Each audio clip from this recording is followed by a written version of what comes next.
ওয়ালাইকুম। চতুর্থ শ্রেণী পৃষ্ঠা 135-এর এখানে যে 3 নম্বরের একটি উদাহরণ দেওয়া আছে এটি সমাধান করব। সাজ্জাদ এবং সোহাগ 2 ভাই। সাজ্জাদের বয়স 14 বছর 5 মাস এবং সোহাগের বয়স 9 বছর 9 মাস। তাদের বয়সের পার্থক্য কত? তাহলে দুজনের বয়স দেওয়া আছে, এখানে পার্থক্য বের করতে বলছে। আর পার্থক্য বের করতে বললেই দুজনের বয়সটাকে বিয়োগ করতে হবে, বিয়োগ করলে পার্থক্য বের হয়।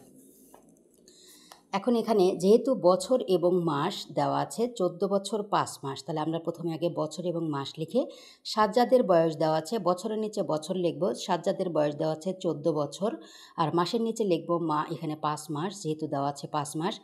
আর সোহাগের বয়স দেওয়া আছে হচ্ছে 9 বছর আর 9 মাস, তাহলে বছরের নিচে লিখেছি 9 আর মাসের নিচে হচ্ছে মাস।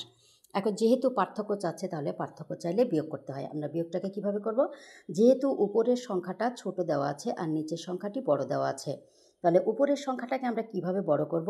এখানে যেহেতু দেওয়া আছে বছর এবং মাস, তাহলে আমরা বছর থেকে এখানে যে 14 বছর দেওয়া আছে এখান থেকে 1 বছর আমরা ধার নেব। তাহলে যদি আমরা 1 বছর ধার নিই তাহলে 1 বছর সমান কত মাস? 12 মাস হয়। এই 12 এর সাথে আমরা কি করব? যোগ করে দেব। তাহলে 12 আর 5 যদি যোগ করা যায় তাহলে 17 হয়। 17-র মধ্যে 9 বাদ দিলে থাকে হচ্ছে 8। যেহেতু আমরা এখানে 1 বছর ধার নিয়েছিলাম, ওই 1 কী করব? এর সাথে বিয়োগ করে দেব, তাহলে থাকে 13। 13-র মধ্যে 9 বাদ দিলে থাকে হচ্ছে 4। তার মানে এই 4 বছর আর 8 মাস। তাহলে পার্থক্য কত? সুতরাং পার্থক্য হচ্ছে 4 বছর 8 মাস। তার মানে দুজনের বয়সের পার্থক্য কত? 4 বছর 8 মাস।